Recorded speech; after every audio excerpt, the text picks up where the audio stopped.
Hey everybody, good afternoon. Nikki Burnett here. Taste Life Nutrition is my company. I'm a functional nutritionist and I practice strategic evidence-based nutritional consulting.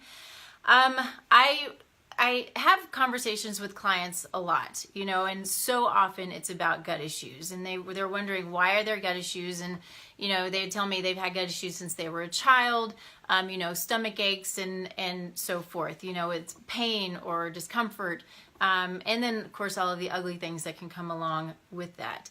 And so I was actually talking with a potential client earlier this afternoon, and when I talk to potential clients, I always give a free 15-minute or so, consultation, talking about, or, trying to understand what's going on with them, what are their needs, let them know how I work, and then what they can expect and that sort of thing. And so it's just a constant that the problem is GI, or at least that's part of the problem is GI. It's rampant everywhere right now.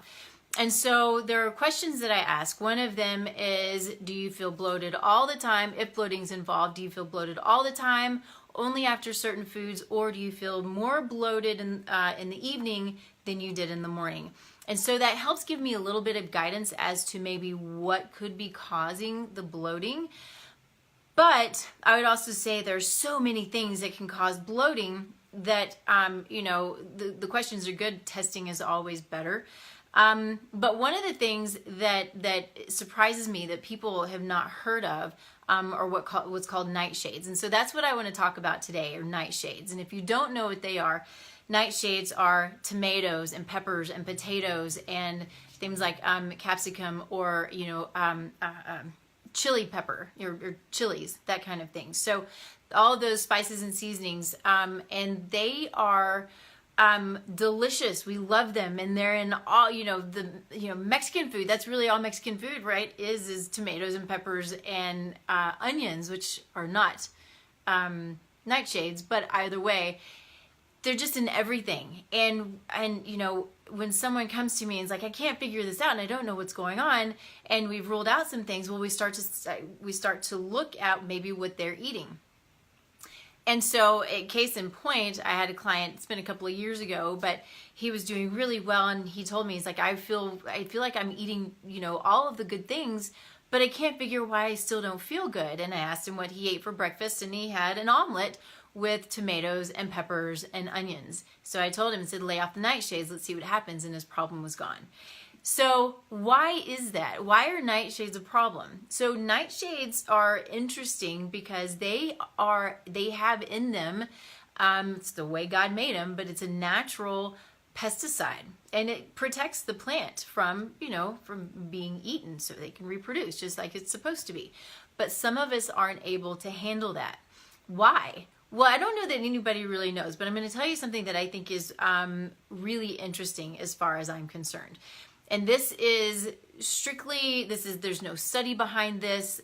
This came from an epigenetic conference that I came from, and it was strictly an observational study, for lack of a better word. So I look for this when I'm in practice to see if I'm seeing the same patterns. But genetically, some of us are more prone to not dealing with pesticides and herbicides well.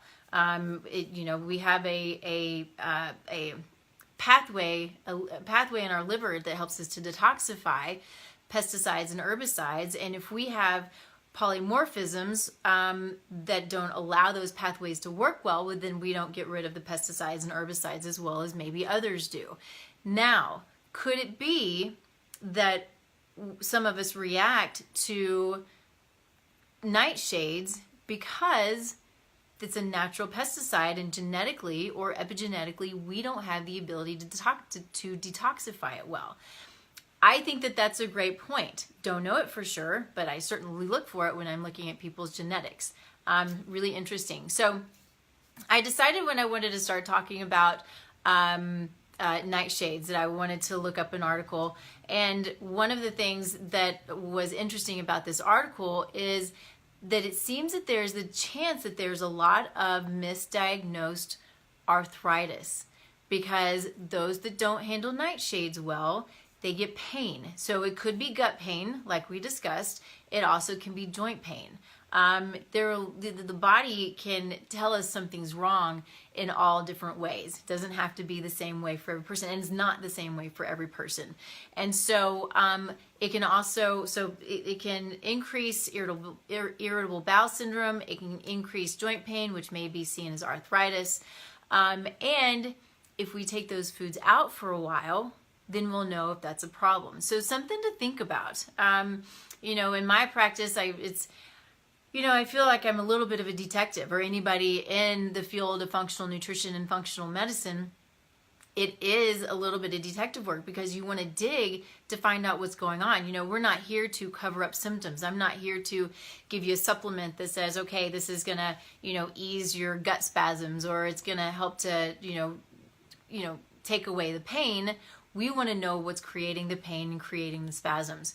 And so that's what I love to do, and it's it's really mostly fun. Sometimes it's pretty difficult, but we want to look at these things. We want to look at all the aspects. We want to look at all of the food intake, and sometimes it requires doing an elimination type of diet, and in order to start to understand what it is that our bodies are reacting to. We can also do food sensitivity testing. Now, those are really great and they work really well. And sometimes we see that there are a few things that the body is reacting to and the immune system's a little upregulated. But what we can also see is that the body's reacting to all kinds of stuff. We're like, why? What is going on? Why can I only eat just a few foods? Well, it's because it's not necessarily from the foods. It's an upregulated immune system, and the body it's like it's forgotten how to be normal. And so I think this can happen with nightshades. It can happen with gluten. It can happen with blueberries. It can happen with all kinds of things. So back to the nightshades, understanding who your body. Oh, hey Jared, understanding your body, why your body's reacting. How it's reacting and what's creating it. Is it something that you truly genetically just don't do well with nightshades?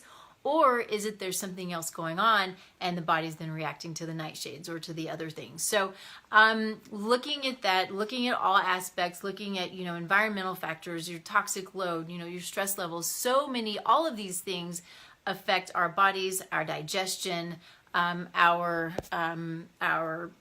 everything about us, whether it's fatigue and sleep and all of those things. So I think I'm going to post this article. I think it's a really good article because it talks about how to, what foods, all of the whole list of foods that are nightshades, and that there are also some other things, like homeopathics, tobacco, some of these things. Let's see what else, some edible flowers, some baking powders, vodka, things like that, that can create a problem because it comes from a nightshade. So I'll post that.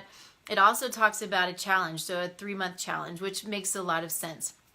When we do elimination diets, we want to have certain foods, depending on how reactive we are to them, out of the body for at least a month. Now, that is usually not long enough, or it's not long enough for the body to recover, but it can be long enough for us to at least see, okay, maybe it's creating an issue, but to truly understand what your body is reacting to. So this talks about a 3-month challenge of taking out all nightshades and seeing if you heal and you feel better and the pain goes away and the arthritis goes away, whatever it is that you might be dealing with.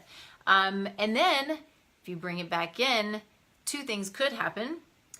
Your body reacts to it again, or maybe you've calmed the immune system enough, which usually you probably want to have some therapeutic supplementation along with that to help heal. But it could be that at some point you can bring those foods back in again. But I would also say genetically, if you just don't have the ability to heal, to eat nightshades, it may just always be that way.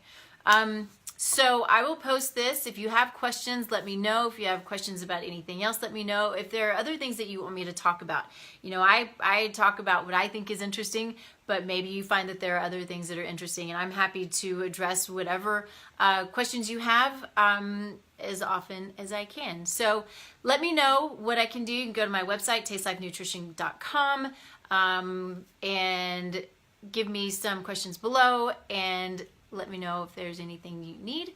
And I will see you next time. Bye, guys.